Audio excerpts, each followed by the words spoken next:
Bonjour Gérald Guignot. Bonjour. Alors nous sommes très heureux de vous recevoir aujourd'hui dans le studio d'Ouest Track parce que vous êtes une personnalité, alors peut-être un peu de l'ombre, mais vous avez été une personne très importante sur la scène rock, en tout cas en France, avec la création de plusieurs labels, une histoire qui a accompagné le rock en France. Est-ce qu'on peut, avant de venir au sujet de pourquoi cette interview aujourd'hui, refaire un petit peu votre parcours? Mon parcours, alors là, vu mon âge, ça risque d'être un petit peu long pour la radio, mais enfin, mon parcours a commencé quand je suis devenu responsable de la boutique New Rose, dans les années 80. Très exactement en janvier 82, j'ai les deux fondateurs de New Rose, Patrick Maté et Louis Thévenon. Je revenais de mon deuxième tour des États-Unis en stop. J'étais acheté des disques chez New Rose qui venait d'ouvrir. Je savais que New Rose ouvrait parce que j'avais visité la boutique pendant les travaux. Et ils m'ont demandé effectivement si je voulais participer de l'aventure New Rose. C'est comme ça que c'est parti. Et j'ai dirigé la boutique pendant plus de 7 ans, de 82 à 89. New Rose, magasin emblématique de toute cette période des années 80, du rock, de la new wave, mais aussi label, New Rose. Tout à fait, label et distributeur. New Rose a permis quand même à beaucoup de labels indépendants français d'avoir une visibilité aussi bien en France dans les boutiques qu'international. Alors pour nos auditeurs les plus jeunes qui seraient passés à côté de l'aventure New Rose, on peut citer quelques références de cette époque?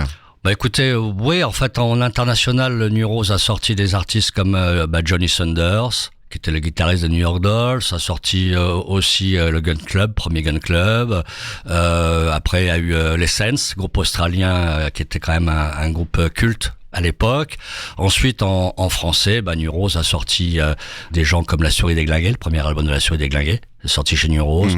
En français, il y a eu aussi Barum Joe dans les premiers disques, Charles de Gaulle. Après, il y a eu des distributions. En distribution, il y a eu les Hot Pants, le premier groupe de Manu Chao. Il y a eu aussi des disques de chez Boucherie Productions. Le premier Vampas, c'était chez New Rose aussi. Enfin voilà, beaucoup de choses chez New Rose. Donc ça a été vraiment l'époque, ça c'est... c'est l'époque charnière. Voilà, c'est une époque charnière. Vous êtes pris tout ça dans voilà. Et New Rose a vraiment aidé énormément au développement du rock français dans les années 80. De New Rose, vous ne vous êtes pas arrêté là, puisque après l'aventure New Rose, vous avez quand même continué... J'ai continué à travailler pour des labels indépendants. J'ai travaillé aussi pour un label français totalement emblématique qui s'appelait Sarava. Sarava, c'était le label de Pierre Barou, l'auteur de la chanson Un homme, une femme, du titre Un homme, une femme, l'auteur de La bicyclette, et qui avait un label Sarava qui existait depuis le début des années 70. Sur lequel il y a eu les premiers disques d'Higelin, Brigitte Fontaine et bien d'autres. Donc j'ai bossé pendant 5 ans avec Pierre Barou. En même temps, j'avais envie d'écrire un bouquin sur Iggy Pop. Philippe Manœuvre, que je connaissais bien, m'a demandé de le faire pour les éditions Albin Michel et Rock and Folk. Je l'ai fait. Et ensuite, c'est devenu aussi un documentaire pour Arte. J'ai continué en étant directeur d'un label qui s'appelait Commotion Musique à Paris. Et qui était dans un endroit, l'espace Quiron, qui était une salle de concert aussi, où j'ai organisé des concerts, notamment Brigitte Fontaine, des choses comme ça. Et sur Commotion Musique, j'ai ressorti je me suis fait plaisir, j'ai sorti un disque des Fleshtones, j'ai sorti un disque de Certain General, réédité Certain General, j'ai sorti d'autres choses en français, mais j'ai continué à avoir une ligne très, très rock'n'roll. Et pour, on va pas dire boucler la boucle, parce que j'ai l'impression qu'elle est loin d'être bouclée, cette boucle, pour en tout cas parler encore label. Il y a encore cette initiative de label que vous avez recréée récemment, créée avec un autre havrais, Laurent Cadino, pour rééditer notamment des anciennes références de groupes de rock havrais. Oui, tout à fait. En fait, je connaissais Laurent, on avait une très bonne relation ensemble, amoureux de la musique tous les deux, puis on se parlait bien souvent par mail, Messenger, et puis un jour il me dit que tu sais, je crois que je ne me souviens plus exactement des termes, mais ça me titille. Et quand il m'a dit ça, quand il m'a écrit ça, j'ai compris. Alors je lui ai dit, mais qu'est-ce qui te titille, mon garçon? Mon garçon n'est pas le terme, Laurent. Mais j'avais compris. Et effectivement, remonté à la label, j'ai dit, avec lui, oui. Et je suis reparti dans l'histoire. Et donc il a trouvé le nom du label, Kids Amis. que je trouvais très bien, qui est le titre d'une chanson d'Alex Chilton, de Big Star. Et en fait, on est reparti en label associatif avec effectivement l'envie de ressortir les groupes comme les Roadrunners, les City Kids, qui sont vraiment des labels havrais emblématiques. D'ailleurs, les City Kids doivent enregistrer un nouvel album. Exactement, on aura l'occasion d'en reparler certainement sur cette antenne. Donc le rock, la passion, le label, le disque, l'objet, on en arrive maintenant à l'objet de notre rencontre aujourd'hui, Gérald, puisque en fait vous nous avez contacté pour nous parler de l'organisation du premier salon du disque au Havre, en tout cas sous votre coupelle, puisque il y a eu d'autres salons du disque qui ont existé au Havre, mais partant de cette expérience, collectionneur et passionné que vous êtes, organisateur du salon du disque depuis de nombreuses années à Rouen, à l'Autoile, vous avez décidé de créer un salon du disque au Havre, une sorte d'excroissance du salon du disque rouennais pour faire bénéficier aussi au Havrais de votre réseau, j'imagine. Oui, bon, nous ne parlerons pas de l'antagonisme Rouen-Le Havre. Au contraire, il faut rapprocher les deux villes qui sont quand même très importantes au niveau musical. Oui, Rouen, c'est venu en fait parce que j'organisais un festival qui s'appelait le Sable et Mouette à la guitare électrique à Trouville-sur-Mer. Exactement. Qui était une saison musicale aussi qui se déroulait sur 5-6 mois.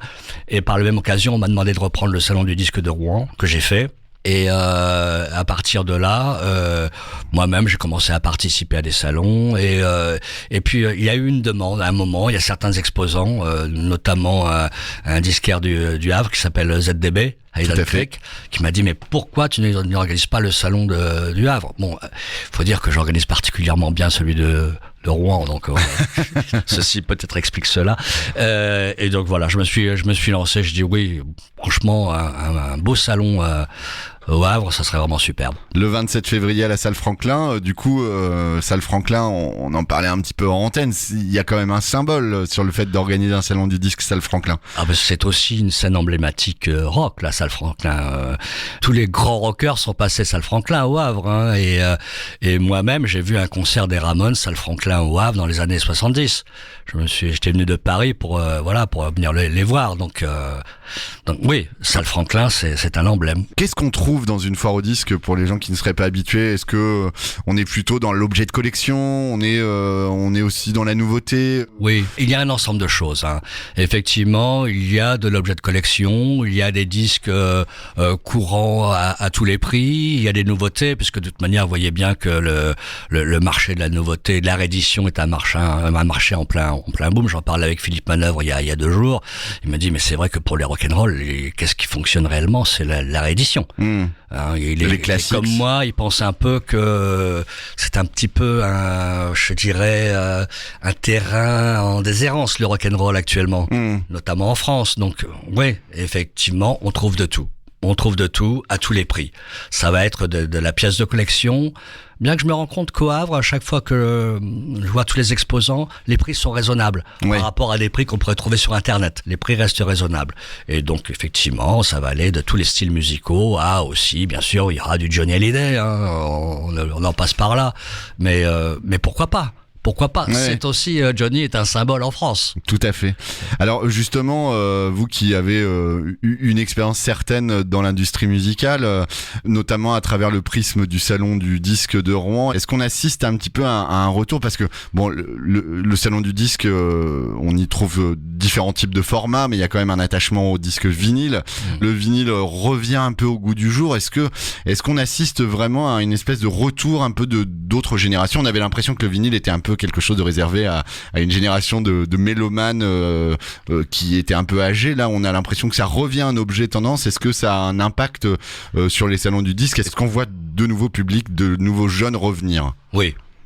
C'est clair, net, oui.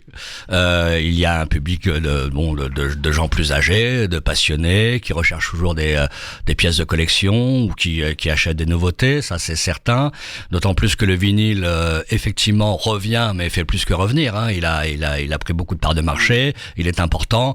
Je crois qu'il a dépassé les ventes de CD. Le CD est un peu, ça y est. Jusqu'au moment où le CD redeviendra collector, et bon, il y a la cassette, retour aussi. Il y a la cassette derrière. Oui, j'ai ressorti toutes mes vieilles vieille cassette que j'avais. Mais bon, c'est difficile à écouter parce que quelquefois ça tient mal la route. Ouais. Mais oui, le vinyle c'est indéniable, hein. Et les jeunes sont présents, hein. Ils cherchent beaucoup de choses. Alors ce que je regrette un peu vis-à-vis des jeunes qui recherchent beaucoup de choses, c'est qu'ils recherchent les grands noms. Forcément, mais en même temps, on en voit beaucoup qui à partir de ces grands noms vont fouiller dans ce qu'est la magnifique bibliothèque du rock'n'roll.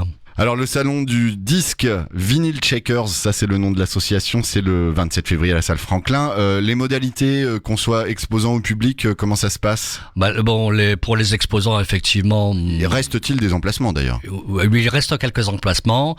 Il y a un Facebook sur lequel on peut me contacter, hein, salon du disque Vinyl Checkers.